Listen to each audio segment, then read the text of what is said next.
আসসালামু আলাইকুম। নিরপেক্ষ নির্বাচন এবং তত্ত্বাবধায়ক সরকারের জন্য প্রয়োজনীয় সংবিধান সংস্করণে আমার পক্ষ থেকে স্বাগতম। আজকের বিষয় হচ্ছে শয়তানি এবং বদমাইশি। তো আমার ঘরের সামনে যে রাস্তায় আছে এবং আমার ঘরের সামনে গেটে যে শয়তানিগুলো চলে তা আজকে বলে দিই। এগুলো বললেই মোটামুটি শয়তানি বুঝে যাবে যে জঙ্গি কোটার মধ্যে কীভাবে পুলিশ শয়তানি করে আজ পর্যন্ত মুদিয়াসিনাবাদের কুত্তা নীতির দালাল কুত্তাকাদের ভারত পাকিস্তান নারী অধিকারের গণহত্যার কুত্তা বিক্ষোভের শিলিগুড়ি করিডোর ভূরাজনীতি সর্বত সম্পদে টিকে রেখেছে। ওদের শয়তানিটা বোঝা যাবে যে এখানে যারা শয়তানি করে তারা কারা।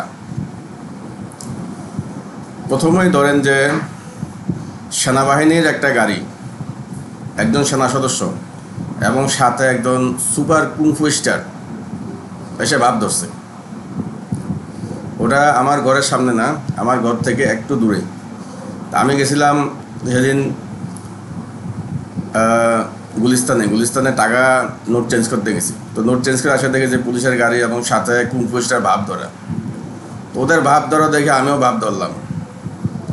তো আমার ভাব ধরা দেখে এসব লেজভাঙ্গা সেনাবাহিনীর সদস্য এবং যে কুংফু স্টার দুশা কুংফু স্টার, আমার বালের কুংফু স্টার, দুশা কুংফু স্টার, এগুলো হলো হোয়াইট বেল্টের কুংফু স্টার। এগুলা একটা হোয়াইট বেল্টের কুংফু স্টার, ব্ল্যাক বেল্টের ভাব ধরে। এগুলা মুদিয়াসে ভারতের কুত্তা বিপ্লবের যে ছাত্রজনতা, এগুলো হচ্ছে হোয়াইট বেল্টের কুত্তা বিপ্লবী।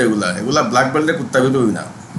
তো ওগুলো ওই আমার ভাব দেখে একদিনই শেষ। এগুলা এই গেল গিয়ে মুদিয়াসিনার কুত্তা নিয়ে দালাল সেনাবাহিনীর কথা। এবং ওদেরকে পাঠাইছে সেনাপ্রধান কুত্তা, এবং সেনাপ্রধান কুত্তার সাথে যে যৌন উপকর্ম যে মুদিয়াসিনা ভারতের সমঝোতা মেয়ে খালেদা জিয়া। দ্বিতীয় হচ্ছে আরেকটা বিষয়, ওইটা হলো গিয়া ঘরের সামনে এটা ভাব ধরছিল একটা পুলিশ এবং পুলিশের গাড়ি। আমি গেছিলাম সেদিন বিক্রমপুর প্লাজা মোবাইল ঠিক করতে, মোবাইলের সমস্যা দেখা যাচ্ছে, মোবাইল ঠিক করে আসছি।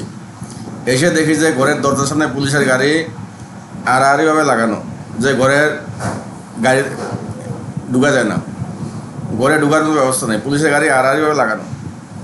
আমি পুলিশ অফিসারকে বলছি যে ভাই, হোয়াট ইজ দিস, মানুষ ঘরে কীভাবে ঢুকবে? সে ভাব ধরে দাঁড়াইছিল। তখন জিজ্ঞেস করছে যে কীভাবে ঢুকবে। এই কথা শুনে তখন লেজ ভেঙে গেছে। লেজ ভেঙে তখন বলে যে ভাই, মাল নিব মাল। আরে বেটা, তোরা যে মুদিয়াসিনা ভারতের কুত্তা নীতির দালাল কুত্তা পুলিশ, গণহত্যার কুত্তা পুলিশ বেটা, আমি তো জানি। এবং তোরা যে মাল নিবি না, শিলিগুড়ি সামরিক করিডোরে তোরা যে ভূরাজনীতির স্বার্থ হাসিল করবি, তোরা ব্যাংক লুট করবি, এটা আমার জানা আছে বেটা। তাই দুইটাই তো মুদিয়াসিনা ভারতের কুত্তা।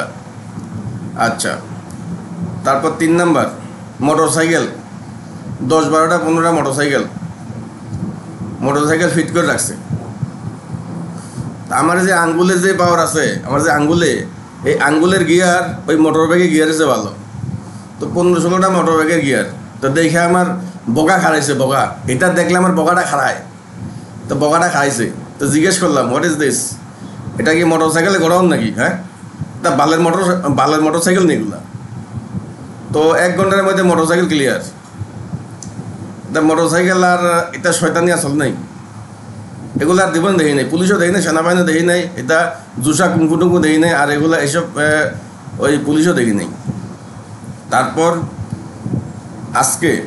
আজকে দেখলাম যে একটা হুজুর, দাঁড়িওয়ালা যে একটা হুজুর মুদিয়াসিনা ভারতের কুত্তা নীতি দালাল কুত্তাকারের ভারত পাকিস্তান নারী ওদের করোনা ভাইরাস সমঝোতাতে যে সাম্প্রদায়িক কসাই মোদির অধুগত হিন্দুত্ববাদের যে দালাল, হেফাজতের যে আমির, হেফাজতের আলিমের যে মোদির মাকে হাসিনার সাথে যৌন অপকর্ম করে যে সনদ ফতুয়া দিয়েছেন আমার বিরুদ্ধে নারায়ণগঞ্জের রিসোর্টে, ও একটা হুজুর দাঁড়ায় আছে। যে হুজুরটাকে নিশ্চয়ই বুঝছেন, সনদ কে দিচ্ছে?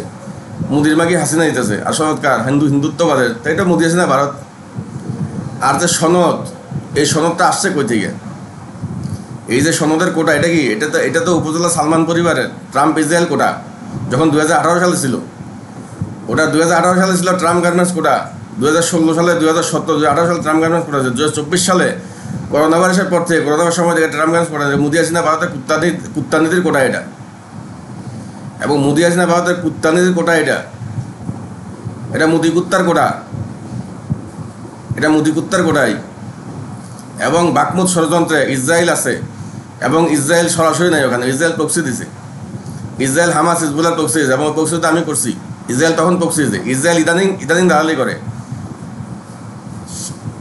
মোদি হাসিনা ভারতের কুত্তানীতির দালাল, যেটা হিন্দুত্ববাদের কুত্তানি দালাল, পিনাকি হিজলা হওয়ার পরে তখন যখন উপায় নেই তখন ইসরায়েল এদেরকে এদের মত দিয়েছে। এর আগে ইসরায়েল প্রক্সি দিছে। ওই বাকমুদের ষড়যন্ত্রের সময় আমি তো ছিলাম 1.5 বছর 2 বছর বাকমুদে, তখন ইসরায়েল প্রক্সি দিছে। ইসরায়েল সরাসরি জড়িত হয়নি। সুলতান যে ওই জমি কুত্তার কোটা যেটা 2018 সালে, এখন তো মোদি হাসিনা কুত্তা করা হয়েছে, ওইটা ওই বাকমুদ ষড়যন্ত্রে সরাসরি জড়ায় নেই। আর ট্রাম্প ইসরায়েল তো ইসরায়েলের দালাল, এবং ট্রাম্প তো ইসরায়েলের বন্ধু। তা আমি জানি এদের সাথে রাজনীতি আমি বেশি করছি। এরা আপনার দালাল হলে এদের সাথে রাজনীতি, এদের সাথে সুসম্পর্ক আমার বেশি ভালো। তো আমি তো জানি এরা কারা। এবং এই ট্রাম্পকে সাম্প্রদায়িক কসাই মোদি গার্মেন্টস কোটাকে 10,000 টাকা দিয়ে কিনেছেন। 10,000 টাকা দিয়ে ভারতের কুত্তা পুলিশের মাধ্যমে কিনেছেন, কিনে মুদি কুত্তা বানাইছেন। গার্মেন্টস কোটা 2018 সালে গার্মেন্টস কোটাকে মুদি কুত্তা মানে ওই ট্রাম্পকে দিয়েছেন ওখানে। আর ট্রাম্প তখন নির্বাচিত ছিল না।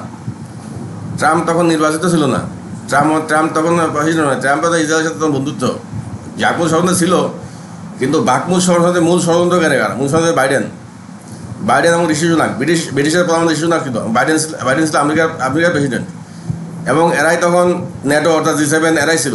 ওই G7 থেকে চীনের সাথে সমঝোতা করে ভারতকে মদত এরাই দিচ্ছে। ট্রাম্প এখন ইসরায়েল দেন।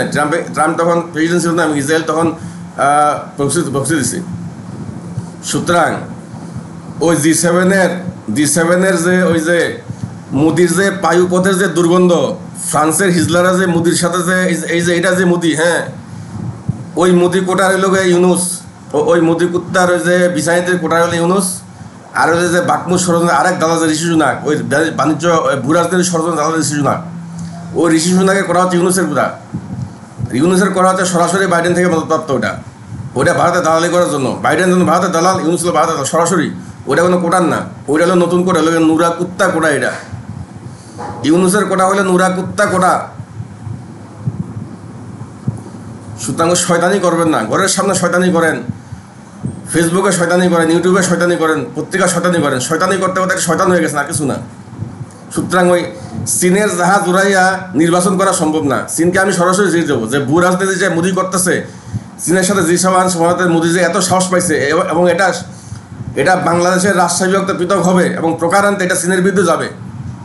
ওটা আমি চীনকে বলবো। আমি চীনের সঙ্গে আমার অনেক ভালো সম্পর্ক ছিল আগে, আমার কথা চীন রাখবে। ধন্যবাদ।